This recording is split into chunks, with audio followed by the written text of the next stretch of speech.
Cet après-midi-là, Jean-Christophe Poulet, maire de Bessancourt, et Florence Portelli, maire de Taverny, sont en forêt de Montmorency.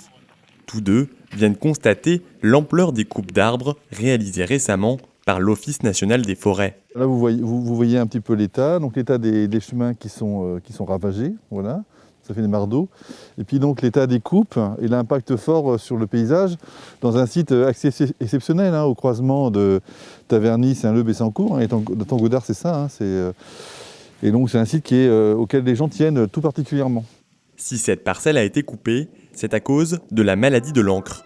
Elle touche les châtaigniers, essence d'arbre qui représente 70% du massif forestier.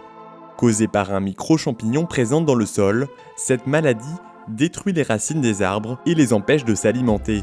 Conséquence, les châtaigniers finissent par mourir et risquent de tomber. Avec le réchauffement climatique, le phénomène s'accélère, au point que la forêt est classée en état d'urgence sanitaire depuis 2015. Et depuis 2017, l'ONF a lancé d'importantes coupes de châtaigniers, 114 hectares au total. Une solution pas du goût des deux élus, à l'origine d'une pétition signée par presque 25 000 personnes. Vous voyez derrière nous des arbres décimés, c'est le cas de le dire, un champ de ruines au milieu de cette belle forêt. Il n'y en a pas qu'un, il y en a énormément, il y en a de plus en plus.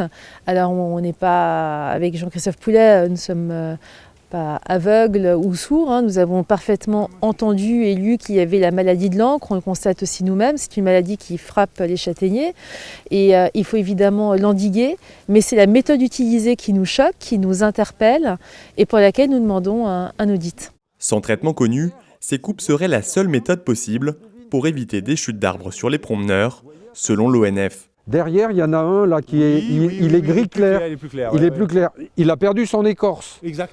Il est plus clair, c'est la couleur du bois. Donc il est mort depuis. Lui, il est mort depuis 2 ans, 3 ans peut-être. Quand on s'est retrouvé devant ce phénomène, évidemment, on a essayé de voir quel scénario était possible.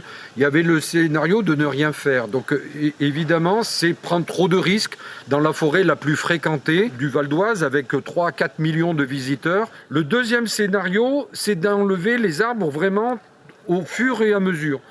Mais ça aussi, ça nous a été déconseillé. Ça voudrait dire revenir plusieurs fois sur le même lieu, avec des engins, des tracteurs pour sortir les bois. Et ça peut endommager. Donc on a préféré choisir le 3e scénario, qui est le passage en une seule fois. Une seule fois, et on replante et on laisse la nature tranquille.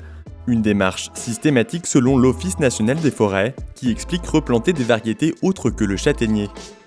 D'ici 2022, 90 hectares devraient être coupés puis replantés.